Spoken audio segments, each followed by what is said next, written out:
This is arguably the most famous line in the entire movie, but it started out as a running crew joke.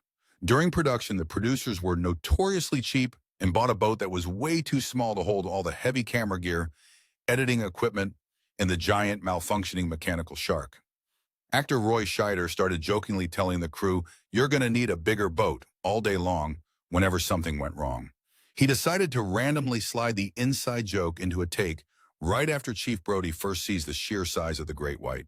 Director Steven Spielberg loved it, kept it, and it became a masterclass in cinematic tension.